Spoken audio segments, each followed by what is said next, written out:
Bayangkan sejenak kondisi di mana benak begitu sunyi, setenang permukaan danau yang jernih, menghadirkan bayangan semesta tanpa goyangan, tanpa perlawanan, tiada kabut.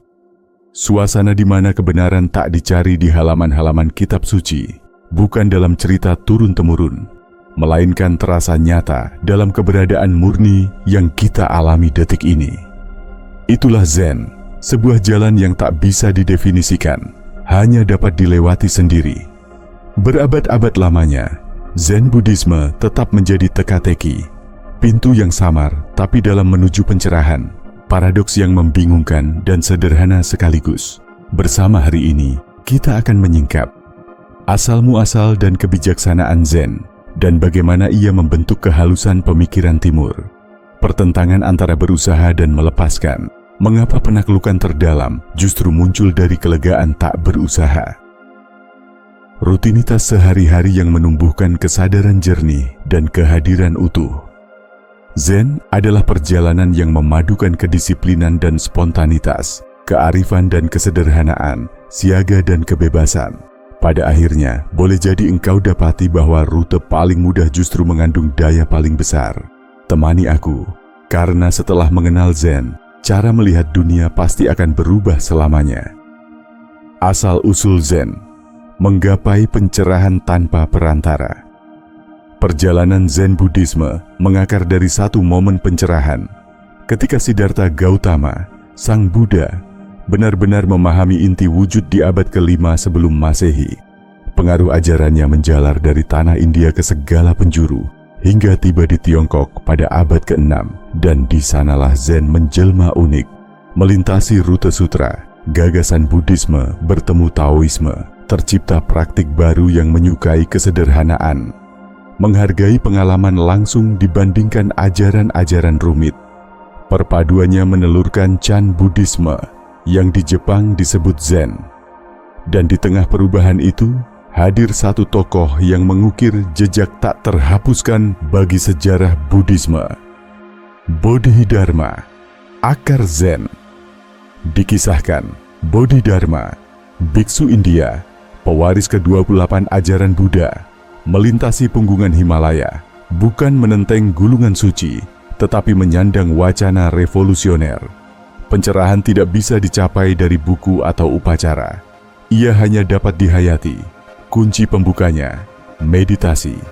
Sesampainya di Tiongkok, Bodhidharma berdiam di biara Shaolin yang legendaris. Di sana, ia menemukan para biksu yang tubuhnya lemah, dan semangatnya pun surut. Ia memperkenalkan dhyana, meditasi duduk yang jadi fondasi utama Zen. Latihan jasmani, cikal bakal seni bela diri, namun puncak kisahnya tercermin saat ia menyepi 9 tahun lamanya, memandangi dinding. Gambaran dedikasi, penyerahan, dan kesunyian batin total. Intisarinya sederhana. Kebenaran asli tak didapati di luar, hanya muncul dari pengalaman batin langsung. Bodhidharma menanam benih Zen di daratan Tiongkok, namun ada seorang biksu di masa berikutnya yang membawa Zen ke hakikat sejatinya. Dogen Zenji membawa Zen ke Jepang. Dogen Zenji, anak berdarah bangsawan, kehilangan kedua orang tuanya saat kecil. Kesedihan itu menimbulkan pertanyaan esensial. Jika setiap makhluk memuat sifat Buddha, mengapa perlu berlatih? Tak puas atas jawaban tanah kelahirannya, Dogen tinggalkan segala kepunyaan dan menuju Tiongkok. Bertemu Guru Agung Rujing, ia mendapat pancaran pencerahan mendalam dan menyadari latihan dan pencerahan tidak terpisah. Zazen, meditasi duduk, bukan sekadar sarana menuju terang, melainkan manifestasi terang itu sendiri. Mengarungi jalan berarti memahami diri. Memahami diri berarti lenyap sebagai sosok pribadi. Setelah kembali, Dogen mendirikan biara Eiheiji, masih menjadi salah satu pusat Zen paling berpengaruh hingga kini. Ia menulis Shobogenzo, membedah sifat hakiki kenyataan, fata morgana waktu, pentingnya penuh kesadaran dalam tiap gerak. Baginya, Zen menembus ruang praktik segenap hal, dari mencuci mangkuk, menyapu, bahkan sekedar bernapas, adalah Zen jika dijalani dengan kesadaran. Mengapa Zen lain dari segala jalan spiritual lain? Dari Buddha ke Bodhidharma, dari India hingga Jepang, Zen selalu berpaut pada kemurnian pengalaman, bukan upacara atau doktrin. Tiada keharusan kitab suci, tiada kebutuhan ritual rumit. Yang diperlukan hanyalah hadir sepenuhnya. Bagaimana cara Zen menyingkap kebeningan itu? Praktik apa yang menuntun kita pada kejernihan mendalam? Marilah tetap bersamaku, karena apa yang akan kita selami selanjutnya dapat membalikan pandanganmu akan Zen selamanya. Tiada mula, tiada ujung, meleburkan segala batas, membawa kita pada kenyataan sejati. Dogen Zenji mengungkap inti Zen, menyentuh esensi eksistensi melewati pikiran dan konsep. Zen bukanlah topik untuk dipahami, melainkan jalan untuk dijalani. Dalam kediaman Zazen, wujud pencerahan tampil mutlak. Seluruh jagat seolah menari dalam satu duduk sunyi. Untuk Zen, meditasi tidak dipisah dari rutinitas sehari-hari. Meditasi adalah hidup itu sendiri. Mengalir dalam napas, langkah, dalam ritual minum teh atau suara kapak membelah kayu. Segalanya berpadu di kedalaman detik kini. Zen dan bayangan. Waktu Dogen menulis, bukan waktu yang berlalu, kitalah yang mendatanginya. Saat memahami hal ini, saat yang terjadi, kini menjadi gerbang keabadian. Beginilah jantung Zen. Kini bukan sekadar waktu yang lewat, melainkan tapal batas menuju yang tak terbatas. Zen membangkang konvensi, menolak keterbatasan kata, logika, atau ritual. D.T. Suzuki pernah menulis, Zen bukanlah uraian Zen itu pengalaman. Tak bisa diwariskan lewat ucapan, hanya langsung dialami, dilakoni, disadari sendiri.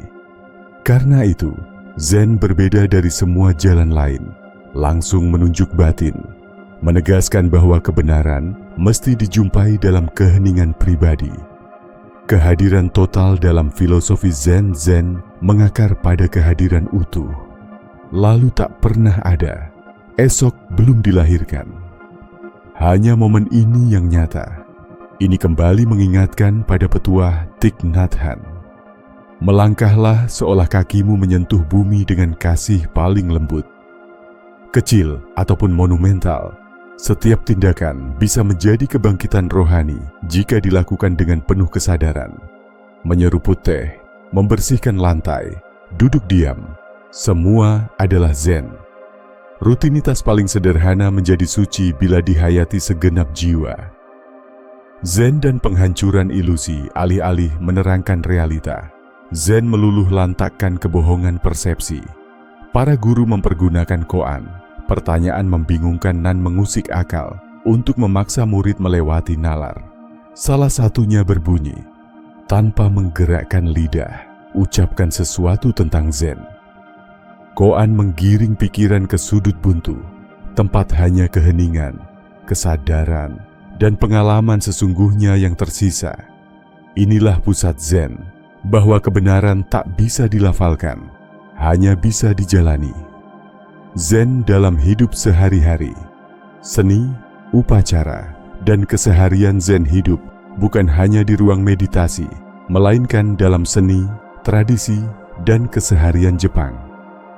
Upacara, teh, chanoyu, di mana ritual sederhana berubah jadi doa dalam gerak. Kaligrafi Zen, tiap sapuan kuas adalah wujud kehadiran tanpa keraguan.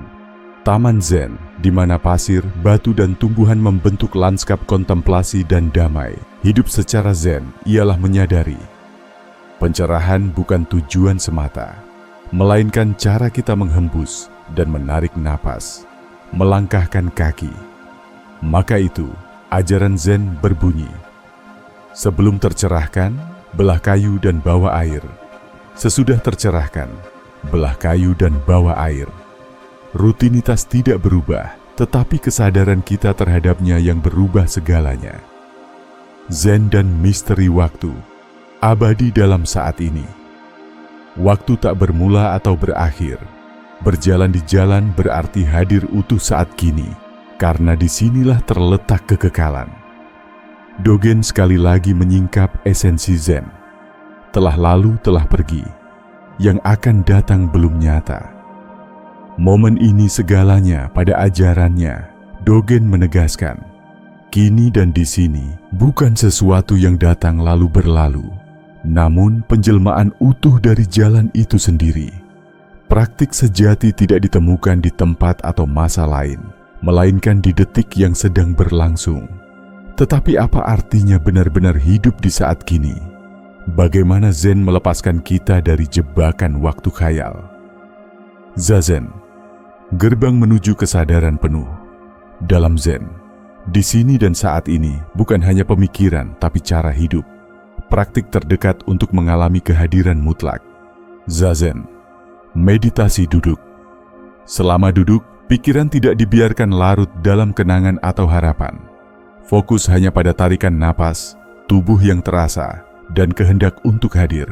Saat demikian, tidak ada tujuan, tidak ada yang dikejar, hanya keberadaan sejati yang berlangsung. Pepatah Zen berkata, ketika kamu duduk, dunia pun ikut duduk. Tidak terpisah, tidak terganggu, hanya praktik yang terasa cukup dan murni. Zen tidak hanya terjadi ketika bermeditasi. Dalam pengamalan Zen yang otentik, setiap pekerjaan berubah menjadi latihan spiritual. Mencuci alat makan, menyapu, berjalan di alam. Semua pintu menuju kebangkitan. Thich Nhat Hanh mengajarkan, saat mencuci piring, hanya cuci piring. Bukan tindakannya yang utama, namun kualitas kehadiran yang dibawa ke dalamnya.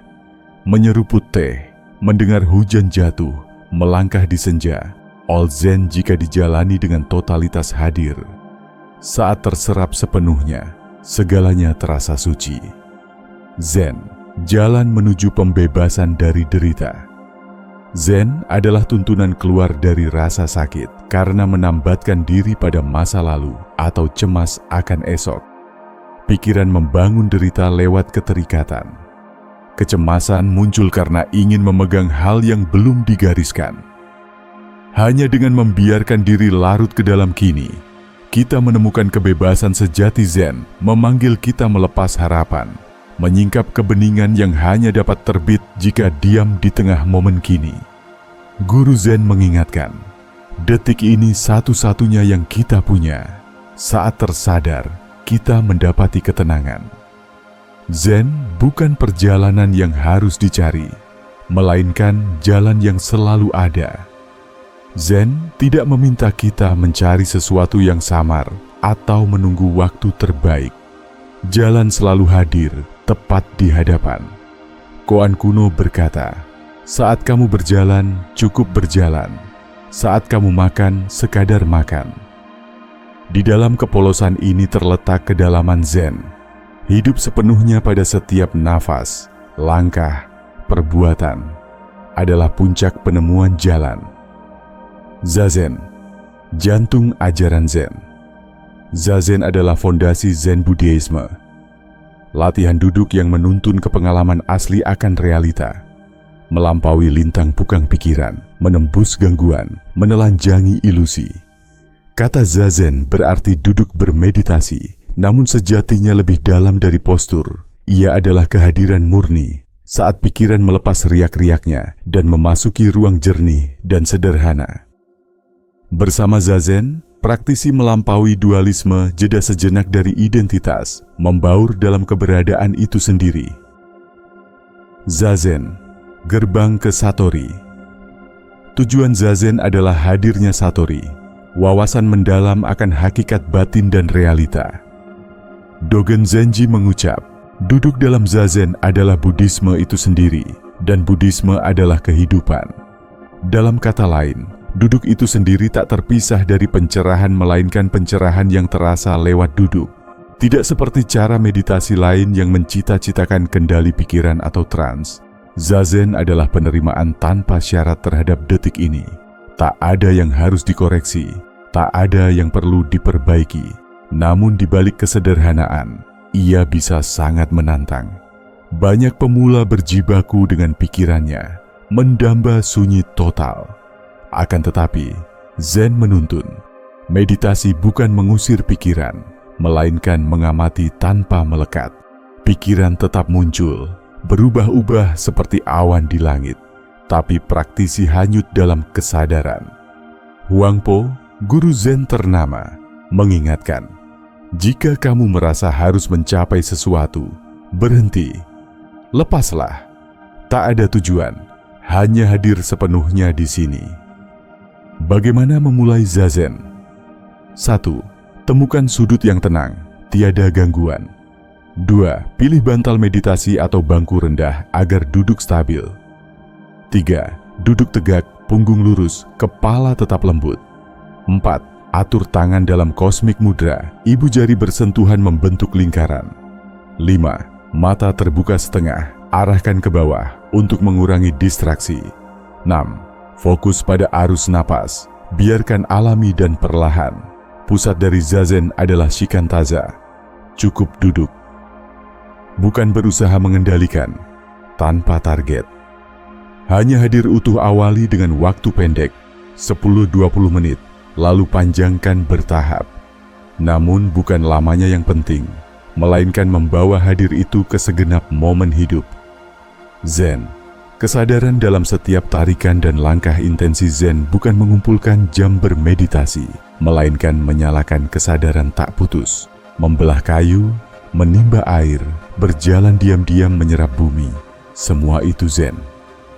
Saat menyeduh teh dengan sepenuhnya, itulah Zen. Zen tidak memisahkan suci dan biasa. Setiap laku menjadi sakral bila dijalani utuh.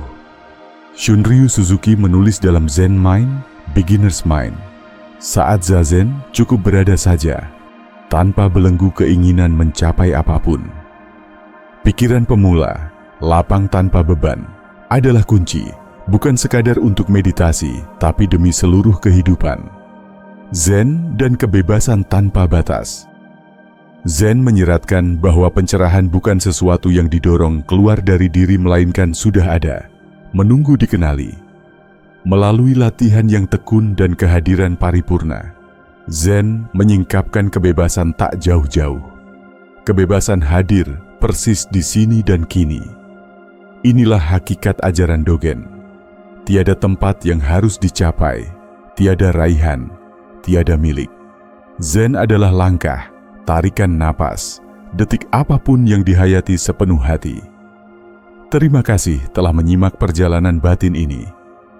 Jika pancaran Zen menyentuhmu hari ini, luangkan waktu sebentar untuk berdiam, rasakan keheningan dalam dirimu, dan bagikan pemikiranmu di kolom komentar. Bersama, mari kita tumbuhkan wawasan dan kedamaian di jalur sunyi ini. Jangan lupa subscribe, sebab pencarian belum usai, dan setiap perjalanan spiritual memerlukan sahabat seperjalanan.